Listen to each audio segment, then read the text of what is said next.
Hello viewers, আসসালামু আলাইকুম। আজকে আমরা বাংলাদেশের বিচার ব্যবস্থা নিয়ে একটু আলোচনা করব। আইনের ছাত্র এবং সাধারণ মানুষ যাদের আহ, বাংলাদেশের কোর্ট কাছারি নিয়ে আগ্রহ আছে, অথবা উম, উম, ইন্ডিয়ার লোকজন, স্পেশালি পশ্চিমবঙ্গের লোকজন, যারা বাংলাদেশের জুডিশিয়ারি সম্পর্কে জানতে চায়, তার জন্য আজকের আমাদের এই আহ, নিবেদন। আপনারা জানেন, সম্প্রতি বাংলাদেশের জুডিশিয়ারিকে, স্পেশালি ডিস্ট্রিক্ট জুডিশিয়ারিকে বাইফার্কেট করা হয়েছে, অর্থাৎ দ্বিখণ্ডিত করা হয়েছে। এখানে সেশন কোর্ট এবং সিভিল কোর্ট আলাদা করা হয়েছে। এখন জেলা পর্যায়ে দুই ধরনের কোর্ট দেখা যাবে, মানে one ladder of session জাজেস and another ladder of civil জাজেস। তো আমরা যদি প্রথমে ল্যাডার অফ সেশন কোর্টস বা ক্রিমিনাল কোর্টস গুলো আলোচনা করি, তাহলে আমরা দেখতে পাবো যে জেলা পর্যায়ে আহ, আহ, দুই ধরনের ক্রিমিনাল কোর্টস আমরা দেখতে পাই, বিশেষত ট্রাইব্যুনাল গুলো ব্যতীত। দুই ধরনের কোর্টের মধ্যে একটা হলো কোর্ট অফ ম্যাজিস্ট্রেট এবং another is court of session. তো প্রথমে যদি আমরা কোর্ট অফ ম্যাজিস্ট্রেট সম্পর্কে আলোচনা করি, তাহলে আমার আগ্রহী দর্শকগণ ভালোভাবে বুঝতে পারবে। তো আমরা the code of criminal procedure 1898 এর সেকশন 6 এ আহ, চার ধরনের ম্যাজিস্ট্রেটের কথা বলা হয়েছে। That is judicial magistrate. চার ধরনের জুডিশিয়াল ম্যাজিস্ট্রেটের কথা বলা হয়েছে। সেখানে বলা হয়েছে যে চিফ জুডিশিয়াল ম্যাজিস্ট্রেট অথবা chief metropolitan magistrate, magistrate of first class, magistrate of second class এবং ম্যাজিস্ট্রেট থার্ড ক্লাস। তাহলে as per provision of section 6 of CrPC, আমরা চার ধরনের court, four classes of judicial magistrate দেখতে পাচ্ছি। Four classes of judicial magistrate, minded, not court of judicial magistrate, four classes of judicial magistrate. তাহলে chief judicial magistrate বা chief metropolitan magistrate, এইটাকে একটা category করা হয়েছে। দ্বিতীয় ক্যাটাগরি হলো ফার্স্ট ক্লাস ম্যাজিস্ট্রেট, তৃতীয় ক্যাটাগরি হলো সেকেন্ড ক্লাস ম্যাজিস্ট্রেট এবং থার্ড ক্যাটাগরি হলো থার্ড ক্লাস ম্যাজিস্ট্রেট। হাওবা, এখন আমরা যদি কোর্ট হিসেবে বিবেচনা করি, আপনি যদি প্র্যাকটিক্যালি কোনো ডিস্ট্রিক্ট কোর্টে যান, তাহলে দেখবেন যে সুউচ্চ একটা দশতলা বিল্ডিং দাঁড়িয়ে আছে, লেখা আছে chief judicial magistrate court Dhaka, অথবা chief judicial magistrate court Rajshahi, অথবা chief judicial magistrate court Lalmonirhat, like this.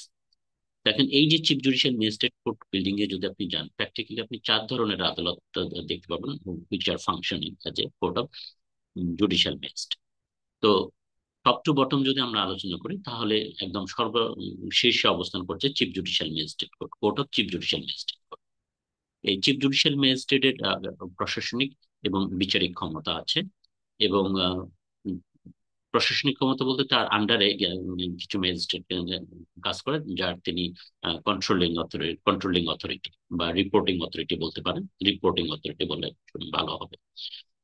তো চিফ জুডিশিয়াল ম্যাজিস্ট্রেটের প্রশাসনিক ক্ষমতার মধ্যে যদি আমরা আলোচনা করি, তাহলে তিনি তার অধীনস্থ কর্মচারীদের পোস্টিং, শৃঙ্খলামূলক ব্যবস্থা, আহ, এবং তার অধীনে কর্মস্থ ম্যাজিস্ট্রেটগণের এসিআর এর আংশিক আম, তিনি দিয়ে থাকেন। আর বিচারিক ক্ষমতার মধ্যে আসলে আমরা এটা বলতে পারি যে চিফ জুডিশিয়াল ম্যাজিস্ট্রেট জেলা পর্যায়ে প্রথম শ্রেণীর ম্যাজিস্ট্রেট বলে গণ্য হন, এবং তার জুডিশিয়াল পাওয়ার দেওয়া হয়েছে সিআরপিসি সেকশন 32-তে। যেহেতু চিফ জুডিশিয়াল ম্যাজিস্ট্রেট প্রথম শ্রেণীর ম্যাজিস্ট্রেট বলে গণ্য হন, সো সিআরপিসির 32 বিধান অনুযায়ী তার উম, কারাদণ্ড দেওয়ার ক্ষমতা হলো সর্বোচ্চ 5 বছর এবং জরিমানা হলো 5 লক্ষ টাকা। এখন চিফ জুডিশিয়াল ম্যাজিস্ট্রেট যদি সরকার কর্তৃক স্পেশালি ইম্পাওয়ার্ড হন under section 29C of CrPC, তাহলে তিনি আহ, মৃত্যুদণ্ড ব্যতীত যে কোনো মামলার বিচার করার ক্ষমতা প্রাপ্ত হতে পারেন। আর এরকম ভাবে যদি স্পেশালি ইম্পাওয়ার্ড হন কোনো chief judicial magistrate by the government in consultation with high court division, সেক্ষেত্রে chief judicial magistrate being first class magistrate, তিনি সিআরপিসি 33A ধারার বিধান অনুযায়ী 7 বছর পর্যন্ত কারাদণ্ডে দণ্ডিত করতে পারেন। এটা হলো তার ইনহ্যান্সড পাওয়ার।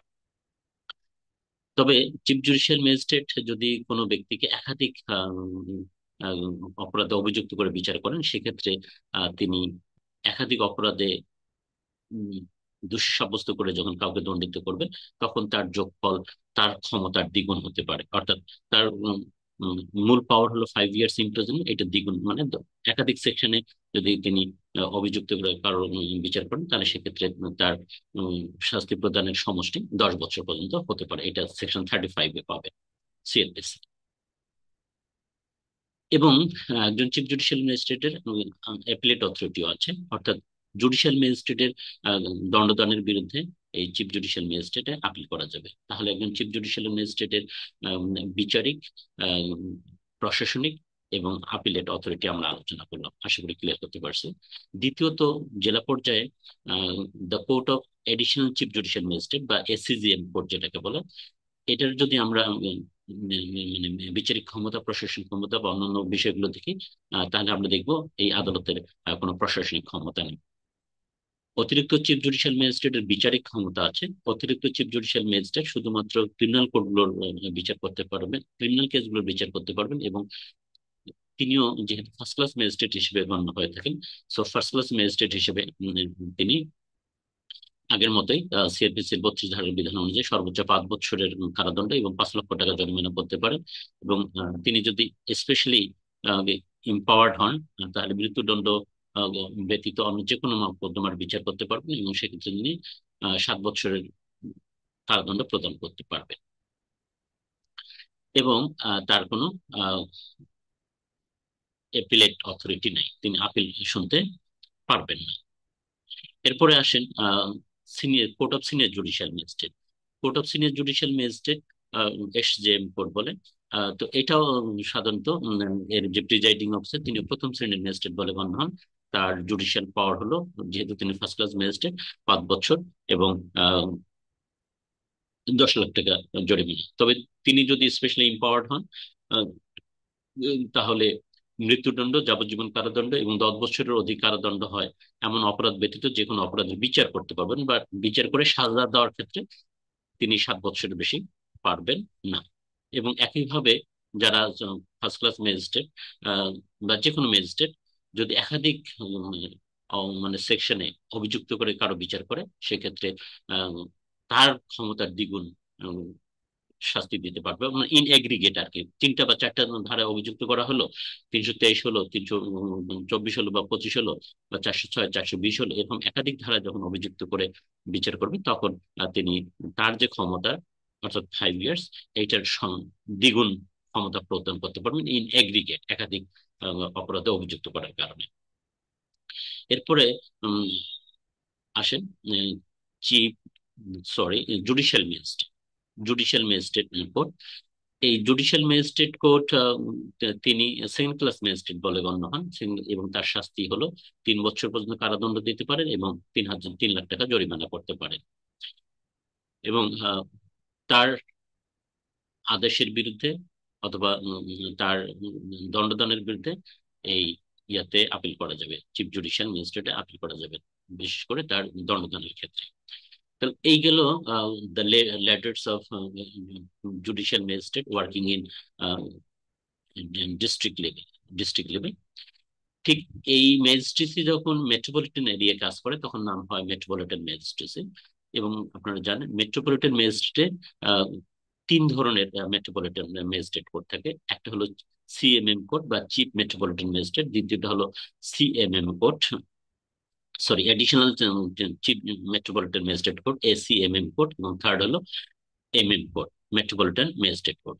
তাহলে এই 3 শ্রেণীর যে আদালত, 3টা আদালত যে আমরা যেটা দেখতে পাচ্ছি মেট্রোপলিটন এরিয়া, সাধারণত মেট্রোপলিটন এরিয়া যেমন ঢাকা, রাজশাহী, খুলনা, চিটাগং, বরিশাল, সিলেট, গাজীপুর, রংপুর, এই ধরনের নির্দিষ্ট কিছু সিটিতে মেট্রোপলিটন এরিয়া হিসেবে ডিক্লেয়ার করা আছে। এইসব ডিক্লেয়ার্ড এরিয়া মেট্রোপলিটন ম্যাজিস্ট্রেসি স্থাপন করা হয়েছে। মেট্রোপলিটন ম্যাজিস্ট্রেসিতে 3 ধরনের আদালত থাকে: সিএমএম কোর্ট, এসসিএমএম কোর্ট এবং এমএম কোর্ট। তো 3 ধরনের কোর্টেই যেহেতু ফার্স্ট ক্লাস ম্যাজিস্ট্রেট হিসেবে বলে গণ্য হয়, আহ, ঠিক আগের মতোই জুডিশিয়াল ম্যাজিস্ট্রেসিতে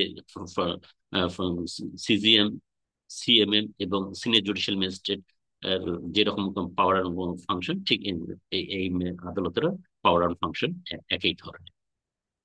তবে সাবঅর্ডিনেশনের ক্ষেত্রে যদি বলি, আমরা ডিস্ট্রিক্ট ম্যাজিস্ট্রেসিতে সিএমএম, সিজিএম এবং এসিএমএম বা জেএম কোর্ট যেটা আছে, তাদের সাবঅর্ডিনেশন থাকে সেশন জাজের কাছে, সেশন জাজের কাছে থাকবে।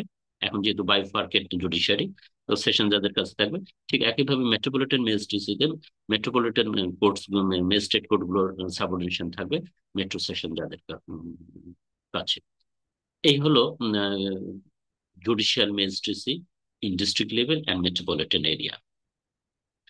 সিএমএম এরও ওই একই ধরনের সিজিএম এর মতো প্রশাসনিক ক্ষমতা থাকবে, তার স্টাফদের বদলি শৃঙ্খলামূলক ব্যবস্থা নিতে পারবেন, তার আন্ডারে যে ম্যাজিস্ট্রেট থাকবে তার এসিআর অথরিটি, ইনিশিয়েটিং অথরিটি বলে তিনি গণ্য হবেন। ওকে, এরপরে আসেন কোর্ট অফ সেশন। জেলা পর্যায়ে যদি আমরা আলোচনা করি, জেলা পর্যায়ে কোর্ট অফ সেশন, তিন ধরনের কোর্ট অফ সেশন আমরা সাধারণত দেখতে পাই। কোর্ট অফ সেশন জাজ, কোর্ট অফ এডিশনাল সেশন জাজ এবং জয়েন্ট সেশন জাজ। এই তিন ধরনের কোর্ট অফ সেশন জাজ আমরা দেখতে পাই। কোর্ট অফ সেশন জাজের যদি আমরা জুডিশিয়াল পাওয়ার নিয়ে আলোচনা করি, তাহলে আমরা দেখবো আমাদের সিআরপিসির 31 ধারার বিধান অনুযায়ী কোর্ট অফ সেশন জাজ may sentence any punishment recognised by law, অর্থাৎ আইনে অনুমোদিত যে কোনো দণ্ডে সেশন জাজ দণ্ডিত করতে পারবে। এখন আইনে অনুমোদিত দণ্ড বলতে কি বোঝায়? আইনে অনুমোদিত দণ্ড বোঝায় দ্য পিনাল কোড 1860-এর সেকশন 53-তে যে 5 ধরনের পানিশমেন্টের কথা বলা আছে সেগুলো। সেই 5 ধরনের পানিশমেন্ট কি? Death, life, imprisonment, fine, forfeiture. এই 5 ধরনের পানিশমেন্ট একজন সেশন জাজ অ্যাওয়ার্ড করতে পারে। তবে শর্ত হলো, যদি সেশন জাজ কাউকে মৃত্যুদণ্ডে দণ্ডিত করেন, তাহলে it need to be confirm by the high court division. এক্ষেত্রে সেশন জাজকে নথিটা কনফার্মেশনের জন্য সাবমিট করতে হয় সিআরপিসি 374 ধারার বিধান অনুযায়ী। এবং হাইকোর্ট ডিভিশন যদি কনফার্ম করেন, সেক্ষেত্রে এই মৃত্যুদণ্ডটা কার্যকর হতে পারে। এবং সেশন জাজের কিন্তু প্রশাসনিক ক্ষমতা থাকবে। সেশন জাজ যেহেতু এখন বাইফার্কেট জুডিশিয়ারি, তো জেলা পর্যায়ে যে ডিস্ট্রিক্ট ম্যাজিস্ট্রেট আছে তার তিনি বস হিসেবে গণ্য হবেন এবং তাদের এসির ইনিশিয়েটিং অথরিটি হিসেবে গণ্য হবে। এরপর আসেন কোর্ট অফ এডিশনাল সেশন জাজ। কোর্ট অফ এডিশনাল সেশন জাজের কোনো প্রশাসনিক ক্ষমতা নেই।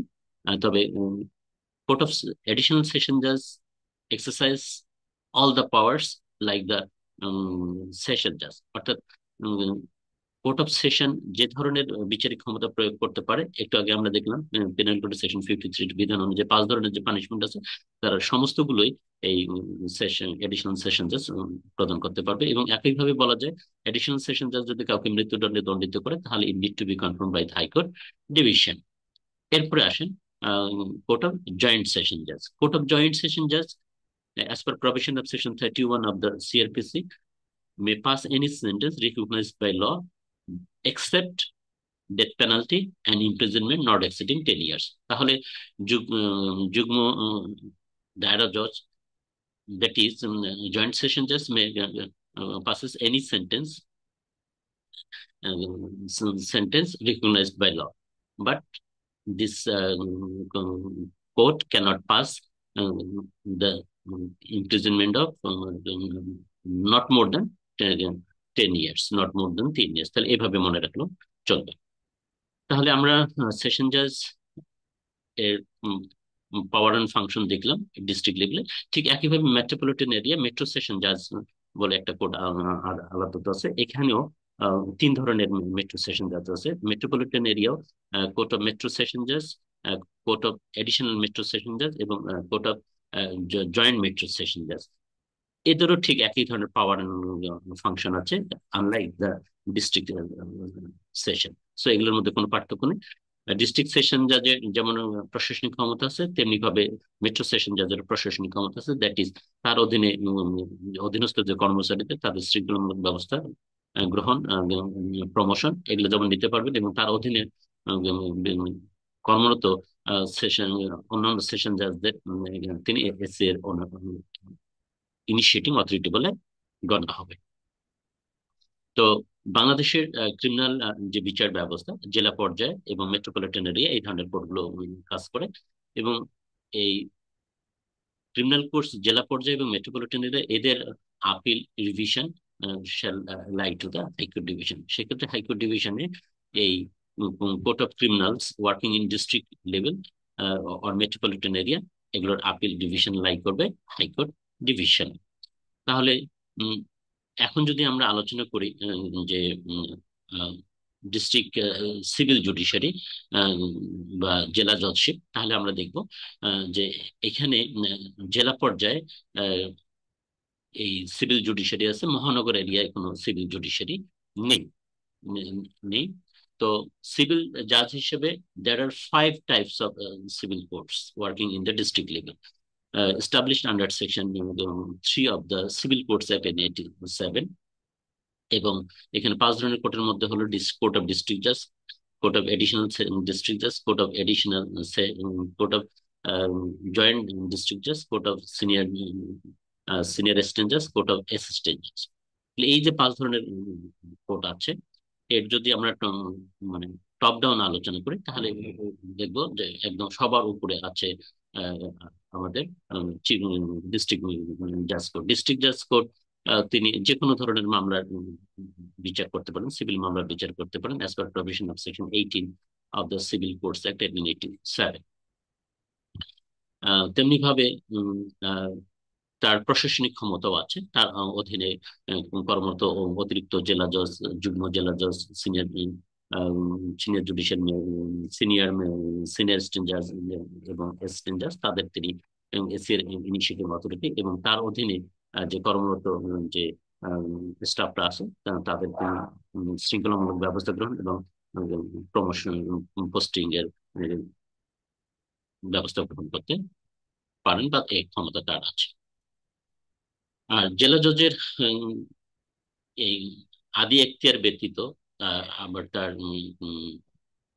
এপিলেট রিভিশনাল অথরিটিও আছে, অর্থাৎ যুগ্ম জেলা জজ, সিনিয়র সহকারী জাজ এবং সহকারী জাজের যে কোনো আদেশের বিরুদ্ধে জেলা জজে রিভিশন দায়ের করা যায় সিপিসি 115 ধারার বিধান অনুযায়ী। এটা তার রিভিশনাল পাওয়ার। ঠিক একইভাবে সিপিসি 96 এর বিধান অনুযায়ী অ্যাপিলেট অথরিটি আছে, অর্থাৎ সহকারী জাজ, সিনিয়র সহকারী জাজ এবং যুগ্ম জেলা জজের যে কোনো রায়ের বিরুদ্ধে এই appeal shall lie to the district জাজ। ওকে। এরপর আসেন অতিরিক্ত জেলা জজ। অতিরিক্ত জেলা জজের কোনো প্রশাসনিক ক্ষমতা নেই, তবে বিচারিক ক্ষমতা জেলা জজের মতোই। জেলা জজ যেমন এপিল শুনতে পারেন, রিভিশন শুনতে পারেন, তেমনি ভাবে অতিরিক্ত জেলা জজ আপিল এবং রিভিশন শুনতে পারেন। এরপরে আসেন যুগ্ম জেলা জজ। যুগ্ম জেলা জজের আদি এখতিয়ার আছে, অর্থাৎ এখানে মামলা দায়ের করা যায়, সিভিল মামলা দায়ের করা যায় যার মূল্যমান 25 লাখ টাকার ঊর্ধ্বে। তেমনি ভাবে জয়েন্ট ডিস্ট্রিক্ট জাজের আপিলেট অথরিটিও আছে, সিভিল মামলার আপিল শুনতে পারেন, ডিস্ট্রিক্ট জাজ যে মামলাগুলো আপিল পাঠান সেটা শুনতে পারেন, কিন্তু এই যুগ্ম জেলা জজের কোনো রিভিশনাল পাওয়ার নেই, রিভিশনাল অথরিটি নেই। এরপর আসেন সিনিয়র সহকারী জাজ। সিনিয়র সহকারী জাজ civil dispute of civil nature, যার মূল্যমান 25 লাখ টাকা পর্যন্ত এ ধরনের যে কোনো মামলা তিনি বিচার করতে পারেন, এবং তার শুধুমাত্র সিভিল পাওয়ার আছে, তার কোনো এপিলেট বা রিভিশনাল পাওয়ার নেই, শুধু আদি এখতিয়ার ক্ষমতা আছে to try the civil disputes. ঠিক একইভাবে সহকারী জাজ আদালতের আদি এখতিয়ার হলো যে to try dispute of civil nature অর্থ টাকা 15 লাখ, 15 লাখ টাকা পর্যন্ত মূল্যমানের বিরোধী বিষয়বস্তুর বিচার করতে পারে হলো আমাদের সহকারী জাজ। পাশাপাশি সহকারী জাজ এবং সিনিয়র সহকারী জাজ ফ্যামিলি ম্যাটার ডিসপিউট গুলো নিষ্পত্তি করতে পারে, অর্থাৎ দে মে অ্যাক্ট অ্যাজ এ জাজ অফ দ্য ফ্যামিলি কোর্টস। এইগুলো তাদের সিভিল পাওয়ার। এ ব্যতীত আরো আমরা কিছু একটা কোর্ট দেখতে পাই, স্মল কজ কোর্টস। এটা it has been establish under the small cause courts act 1887।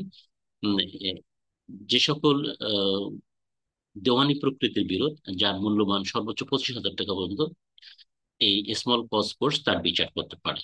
তাহলে এইগুলো এই সিভিল এবং ক্রিমিনাল এই দুই কোর্ট ব্যতীত জেলা পর্যায়ে বেশ কয়েকটা ট্রাইব্যুনাল কাজ করে, যেমন নারী ও শিশু নির্যাতন দমন ট্রাইব্যুনাল, সাইবার ক্রাইমস ট্রাইব্যুনাল, সন্ত্রাস বিরোধী ট্রাইব্যুনাল। তারপরে এই ধরনের যে ট্রাইব্যুনাল গুলো আছে, এগুলো যে প্রিজাইডিং অফিসার তারা জেলা ও দায়রা জজ হিসেবে গণ্য হয়, অর্থাৎ তারা উভয় ধরনের ক্ষমতা এক্সারসাইজ করতে পারেন। ট্রাইব্যুনাল গুলো স্পেশালি ক্রিমিনাল পাওয়ার এক্সারসাইজ করেন অ্যাজ এ সেশন জাজ। এদের কোনো সিভিল পাওয়ার নেই, এদের কোনো সিভিল পাওয়ার নেই। তবে এখন প্র্যাকটিক্যালি যেটা আমরা দেখতে পাচ্ছি যে জেলা জজ যিনি তিনি সিভিল এবং ক্রিমিনাল মামলার বিচারের জন্য সেখানে পাঠিয়ে দিতে পারেন আহ, বিচার নিষ্পত্তির জন্য। এই দিক থেকে বলা যায় যে ট্রাইব্যুনালগুলোর সিভিল এবং ক্রিমিনাল পাওয়ার সিভিল পাওয়ারও আছে সেই অর্থে। তো এইগুলো বাংলাদেশের ডিস্ট্রিক্ট জুডিশিয়ারি যারা আইনের ছাত্র এবং আগ্রহী এবং যারা বাংলাদেশের বিচার ব্যবস্থা সম্পর্কে জানতে চান, তাদের জন্য আমাদের এই নিবেদন। আপনারা আরো এ সংক্রান্ত বাংলাদেশের বিচার ব্যবস্থা, জুডিশিয়ারি এবং বিচার পরিচালনা সম্পর্কিত আপনারা যদি ভিডিও পেতে চান, আমাদের চ্যানেলটাকে সাবস্ক্রাইব করে রাখতে পারেন। আপনারা জানেন আমরা বার প্রফেশনাল ট্রেনিং কোর্স কন্ডাক্ট করে আপনাদের অল্প সময় দক্ষ আইনজীবী হতে চান, তারা আমাদের ইউটিউব চ্যানেলটাকে সাবস্ক্রাইব করে রাখতে পারেন। এখানে আহ, প্রায় 500-র বেশি আপনি ভিডিও পাবেন সোফার এ পর্যন্ত।